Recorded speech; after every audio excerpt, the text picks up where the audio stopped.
Music is vital in video games.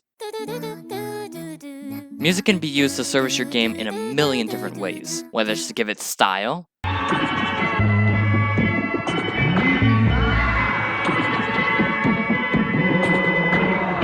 grace, to accentuate atmosphere,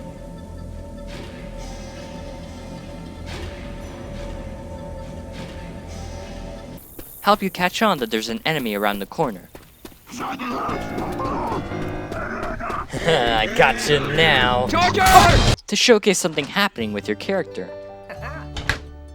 To play with your emotions and make you feel frightened.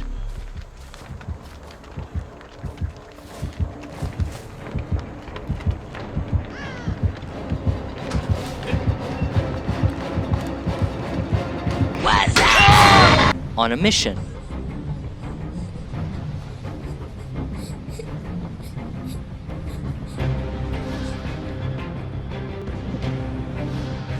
Or like a badass with a gun.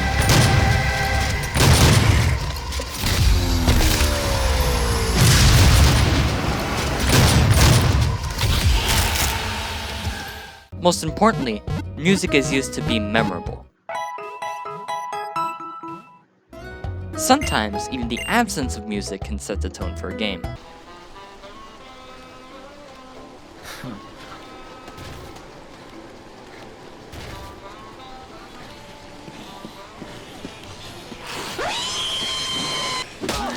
There are billions and billions of ways to use a few notes and a time signature to create a masterpiece of a video game. This was a triumph. Since the dawn of time for us epic gamers, or as we know it, the 1970s, the streets were filled with gambling casino entertainment known as arcades, infested with greasers and nacho-coated joysticks, where game developers have been trying to figure out the formula to combine musical flair with whatever the hell this is. Hey, Pac-Man! And in the end, come out with a tune that kids adore and their mothers suffered a fever for. But ever since the age of Pringle-covered button mashing, we had our own Harlem Renaissance in the video game industry. Games with music are all the rage now, but I feel like we have backtracked ourselves. In this day and age, we focus too much on graphical fidelity and gunplay. Today I want to focus on the music of video games and how we can evolve our perspective to make better, more interesting games. First, I have to tell you how it is music is represented in games. A lot of games can simply just have music in the background while playing a game, for example. This is not what I want to focus on. Far from it, in fact. There's a certain kind of technique used in many video games today to use music to service gameplay elements. We call it dynamic music, or an adaptive soundtrack. To boil it down, dynamic music is when, depending on what action is taking place or what's on screen while you play a video game, a piece of music or a sting will occur to elaborate on it. Sometimes, it's very basic, like how in arcade mode in Doom 2016, when you achieve a triple shot, you get a cool guitar riff to signify it. Or sometimes, it can be sneaky and depending on your environment, like how in Payday 2, the music fades in and out according to whether or not you're currently going stealthy.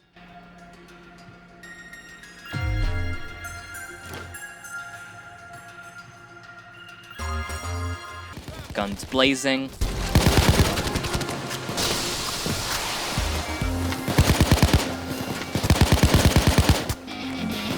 In a police assault,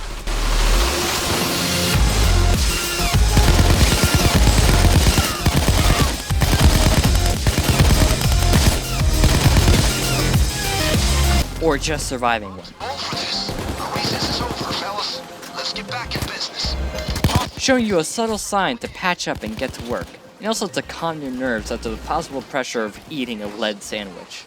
Game Maker's Toolkit describes a great variety of examples in his video, specifically about this topic, which I'll link in this video, so you can hop on there if you want to hear of any more examples on how dynamic music can add to a video game.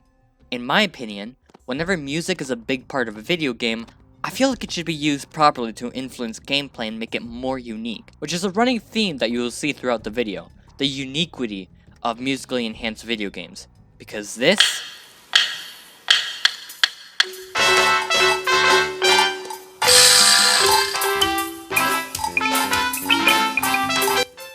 just doesn't cut it.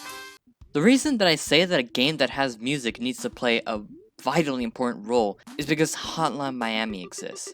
Hotline Miami is a fantastic game without a shadow of a doubt, with a great soundtrack and atmosphere. But when I hear that the gameplay is enhanced by the music, that's where I disagree. Hotline Miami's inclusion of music, while fantastic, is lazy. The music audibly loops, it doesn't change dynamically depending on what you're doing in the game, it doesn't have any gameplay element or real use, hell, it doesn't even do something simple like get increasingly more bombastic as you kill more and more people. All it is background music to listen to while killing Russian gangsters. And that's not to say it's a bad thing, of course, but what I am trying to say is that for a game that's all about music and the 70s feel, Devolver Digital doesn't take many liberties to expand on the idea of their game's main selling point. Something which they definitely fixed in their most recent game, Ape Out. So, while Hotline Miami on its own is a very fun and worthwhile game, I feel like it has so much more potential to be more than just a shoot 'em up under the veil of a vaporwave indulging instrumental. In my humble opinion, I think that people should strive to create games based off their music and not the music based off the game. What we didn't realize is we already made a game like that. Dance Aerobics by Nintendo, a game that evolved into inspired titles such as Osu, and thus the genre of rhythm games was born. Rhythm games have music illustrate and influence gameplay by having you manipulate something to the beat of the song, like in Osu, which also introduces the ability to have community-made songs and beat maps to play on, so you can have your favorite music to play to. But even with great games such as Muse Dash constantly being pumped out, rhythm games have recently been oversaturated, at least for me. I think it's time we had something new in the market that would use music to its advantage and have the player play a game differently than they otherwise would have. However, to my knowledge, there's very few rare gems that transform the stereotype of games to make new and unique attempts to revolutionize the gaming market and evolve from rhythm music. But I'm not done yet, because I've actually put quite a lot of thought on musical games and how we could expand on the genre, and came up with a game of my own, a zombie game. I know that zombie games are very oversaturated, even with new and less stereotypical releases of the genre out on stores now. But I like the idea of a zombie game because there's a clear enemy, goal, and it's widely familiar. But the special thing about my game is that I wouldn't try to focus on the more serious aspects of the apocalypse, like, for example, The Walking Dead or Dying Light. I want to take a less serious and severe tone in the apocalypse, by instead putting emphasis on the fun of shredding zombies.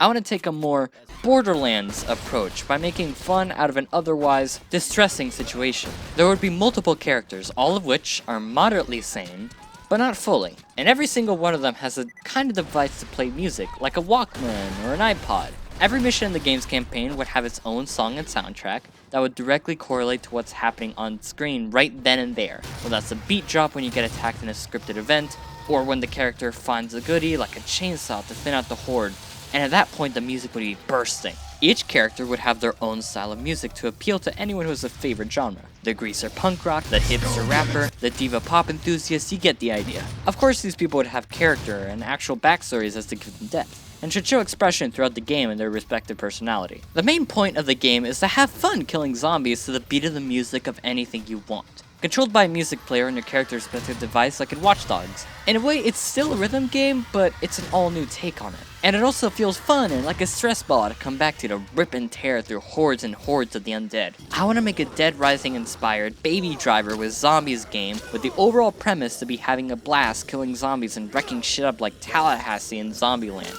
Is this possible? Hell if I know. Will I ever make this game? Maybe. Maybe not.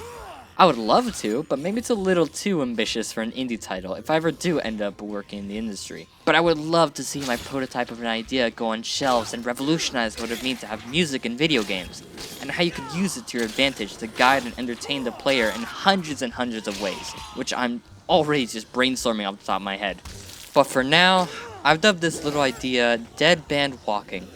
I just thought it was a neat name, although obviously cliched and blatantly inspired. Anyway, rant over about my idea of an impossible video game that will probably never even happen. My main point is, I want games to flesh out and take leaps and risks, and something that nowadays we just take for granted for the chance to shoot someone else in the face. Not that it's not fun to shoot someone in the face, though.